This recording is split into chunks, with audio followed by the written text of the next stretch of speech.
इधर देखो बेटा,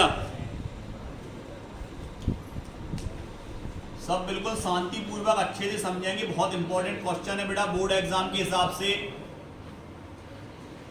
फिनॉल की अम्लीय प्रकृति। आज हम फिनॉल की अम्लीय प्रकृति के बारे में पढ़ेंगे। सबसे पहले सर, अम्लीय प्रकृति से क्या मतलब है? तो अम्लीय प्रकृति से मतलब है कि अगर किसी यौगिक में से H पॉजिटिव आयन निष्कासित हो रहा, निकल रहा, तो वह यौगिक अम्लीय प्रकृति का होगा। मतलब सर हम ये समझ गए कि जो भी यौगिक H पॉजिटिव आयन देता है या उसमें से निष्कासित होता है H पॉजिटिव आयन, उन सब की प्रकृति अम्लीय होती है। मतलब अम्ल हमेशा H पॉजिटिव आयन देंगे, अम्ल की प्रकृति में। किसके लिए पढ़ रहे हैं हम? मतलब सर अगर मान लें ये हमारा फिनॉल है, ऐसा ही होता बेटा फिनॉल, ये हमारा फिनॉल है और इस ऑक्सीजन पे है इलेक्ट्रॉन के दो जोड़ा, युग्म है, युग्म, इलेक्ट्रॉन युग्म है। और ये अगर H किसके रूप में बेटा? H प्लस के रूप में अगर निकल रहा, तो आप ये मान लें कि इसकी प्रकृति कैसी होगी। तो ये कब H प्लस के रूप में निकलेगा ये हमें समझना है, और क्यों निकलेगा ये निकलेगा, और क्यों निकलेगा ये भी समझना है। क्यों अम्लीय प्रकृति होती है इसकी, क्यों दर्शाता है ये अम्लीय प्रकृति? कौन? फिनॉल। ये हमें समझना है। तो होता क्या है बेटा कि ये ऑक्सीजन होता है। अब इसमें बेंजीन है। बेंजीन मतलब क्या सर? इसमें एकांतर क्रम में डबल बॉन्ड होते हैं, डबल, फिर सिंगल, फिर डबल, फिर सिंगल, फिर डबल। एकांतर क्रम में क्या होते हैं? इसमें डबल बॉन्ड होते हैं। और ये जो ऑक्सीजन के पास जो इलेक्ट्रॉन के जोड़े हैं ना बेटा, ये अनुनाद के कारण, तो अभी बताएंगे अनुनाद क्या होता, अभी हम समझाएंगे अनुनाद क्या होता। अनुनाद के कारण ये ऑक्सीजन का जो जोड़ा है ना बेटा, ये अंदर की ओर विस्थापित हो जाता है, शिफ्ट हो जाता है। मतलब इस जोड़े से यहां पर क्या बन जाएगा? Double bond. इस जोड़े से क्या बन जाएगा? यहां डबल बॉन्ड। तो गौर से देखो, अब ऑक्सीजन के कितने बॉन्ड हो गए? 3। और ऑक्सीजन तो 3 बनाता नहीं है, तो अब क्या होगा? और इसके एक जोड़ा भी कम हो गया, नहीं हो गया इसका एक जोड़ा कम ऑक्सीजन का। अब इस पे कितने इलेक्ट्रॉन रह गए? मान लें कि ये वाला बॉन्ड टूटा, तो एक इस ऑक्सीजन के पास गौर से देखो केवल 6 इलेक्ट्रॉन बचे। काय बचे? 6। काय की एक बॉन्ड 2 इलेक्ट्रॉन के साझे से बनता है, एक सिंगल बॉन्ड 2 इलेक्ट्रॉन के साझे से बनता है। तो सर 2 और 2 4 और 2 6। जबकि ऑक्सीजन का क्या होना पूरा चाहिए? अष्टक 8 पूरे होना चाहिए, जबकि हैं कितने? 6। तो अब होगा क्या? होगा ये कि जब ये बॉन्ड टूटेगा ना बेटा, तो इसके पूरे के पूरे इलेक्ट्रॉन किस पे शिफ्ट हो जाएंगे? ऑक्सीजन। किस पे शिफ्ट हो जाएंगे? ऑक्सीजन पे। क्लियर? और ये किसके रूप में निकल जाएगा? H पॉजिटिव के रूप में। इस हाइड्रोजन के पास कोई इलेक्ट्रॉन नहीं था, ये दोनों इलेक्ट्रॉन कहां गए? इसके पास। क्लियर? तो ये ऐसा क्यों हुआ? ऐसा इसलिए हुआ कि ऑक्सीजन के जो जोड़ा था, वो जोड़ा रिंग में क्या हुआ? विस्थापित। रिंग में विस्थापित होने के कारण इस पर कौन सा चार्ज आ गया? पॉजिटिव। तो ये अपना धन आवेश खत्म करने के लिए O बॉन्ड H बंध को क्या करेगा? तोड़ेगा। क्या करेगा? तोड़ेगा। और किसको निकाल देगा? H plus. और ये कौन सी प्रकृति दर्शाएगा? अम्लीय प्रकृति। ये हमें समझ में आ गया। अब हमें क्या समझना है? अनुनाद। मतलब ये जो ऑक्सीजन के इलेक्ट्रॉन हैं, ये पूरी रिंग में विस्थापित होंगे। पूरी रिंग में क्या होंगे बेटा, विस्थापित होंगे। उस चीज को बहुत अच्छे से हमें समझना है, कैसे विस्थापित होंगे, समझो यार।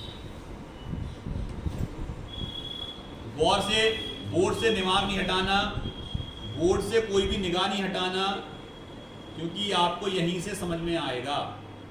क्लियर? अगर इससे यहां जोड़ा बन रहा, अगर ये इलेक्ट्रॉन यहां शिफ्ट हो रहा है, तो संरचना कैसी होगी सर, इस तरह।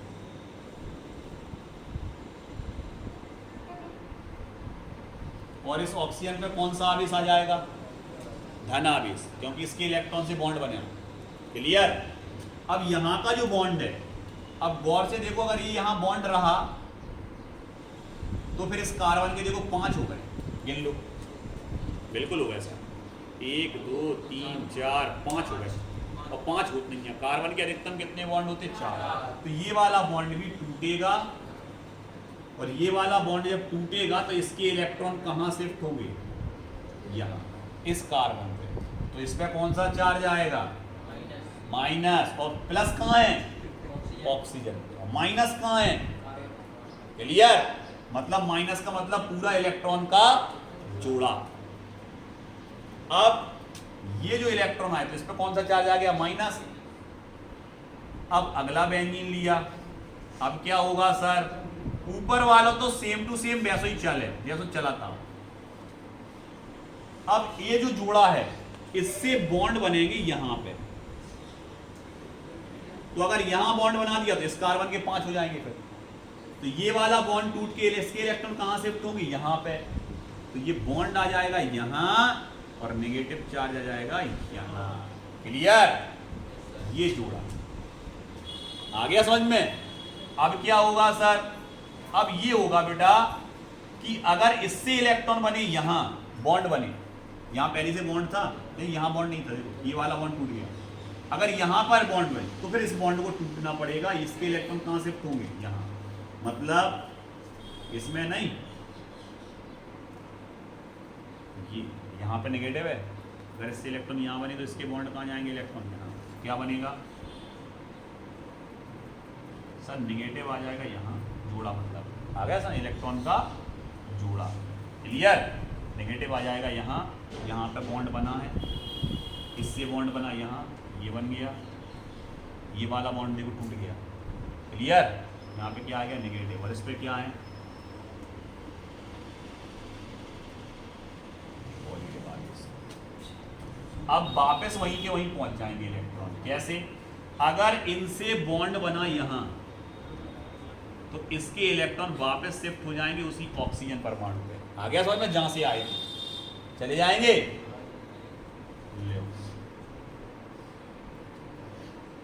1 2, और ये बन गया बॉन्ड 3, इससे यहां बॉन्ड बना,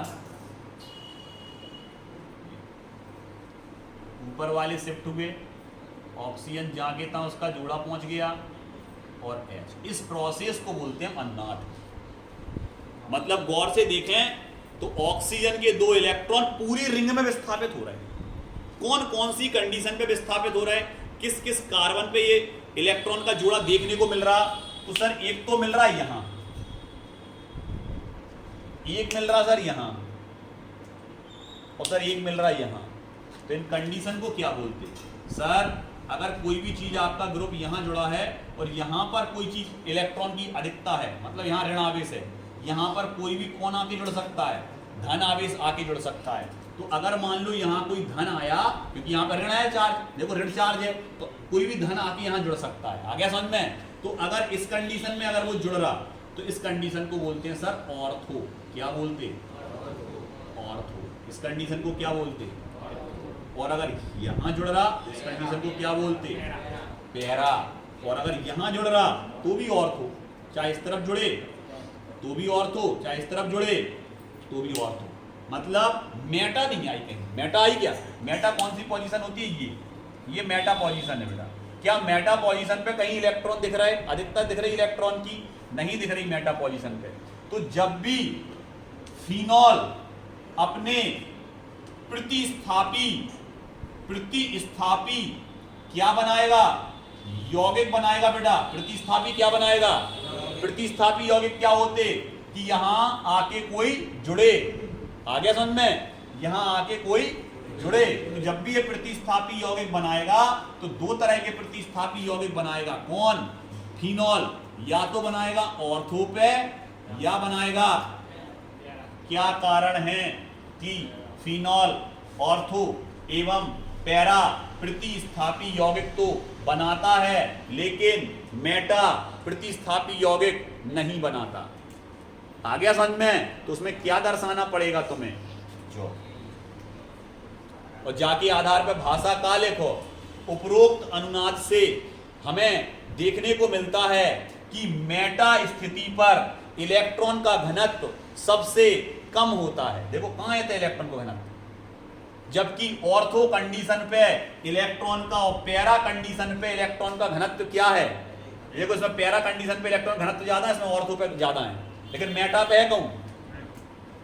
बस घनत्व कम है इसलिए प्रतिस्थापी यौगिक नहीं बनाएगा। किस पे? मेटा पे। ऑर्थो पैरा पे प्रश्न उसी में से बनते हैं, प्रश्न अलग से कुछ नहीं आते। आप कितना अच्छा चीज को समझ रहे उसमें से प्रश्न बनते हैं। अगर आपने इसको अच्छे से समझा तो आप प्रश्न के उत्तर दे लोगे। अलग समझ में आ रहा कि अनुनाद देखने पर फिनॉल में जब अनुनाद देखने को देखते हैं तो पता चलता है कि उसमें ऑर्थो और पैरा कंडीशन पे क्या है? सबसे ज्यादा इलेक्ट्रॉन घनत्व पे। इसलिए इस तरह के प्रतिस्थापी यौगिक तो बनेंगे लेकिन मेटा पे नहीं है घनत्व ज्यादा। तो जुड़ेगा कौन आके? तो नहीं बनाएगा। समझ गए कि नहीं? क्लियर? आ गया समझ में? और अम्लीय प्रकृति क्यों दर्शाता है ये भी पता है कि फिनॉल में जो ऑक्सीजन होता है उसके इलेक्ट्रॉन रिंग में क्या हो जाते हैं? विस्थापित। इसके इलेक्ट्रॉन ऑक्सीजन के कहां आ गए? रिंग में विस्थापित हो गए, जिसके कारण ऑक्सीजन पे कौन सा आवेश आ गया? धनावेश।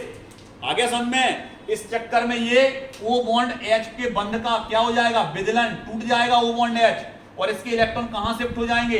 ऑक्सीजन पे, और आसानी से कौन निकल जाएगा? H। किसके रूप में? नहीं, H किसके रूप में निकल जाएगा आसानी से? H plus. H किसके रूप में निकल जाएगा आसानी से? और ये अम्लीय प्रकृति दर्शाएगा। समझे? चीजों को आप रट नहीं सकते, ये ध्यान रखें आप। तुम कितने ही बड़े रट्टू तोता हो, रट नहीं सकते। अगर आपका कॉन्सेप्ट क्लियर नहीं है तो आप रट नहीं पाओगे, भूल जाओगे। इसलिए चीजों का कॉन्सेप्ट क्लियर होना चाहिए। मतलब जो भी आप समझ रहे हो उसका कॉन्सेप्ट क्लियर होना चाहिए उस टॉपिक का। आ गया समझ में? और तभी आप उसको अच्छे से याद कर पाएंगे।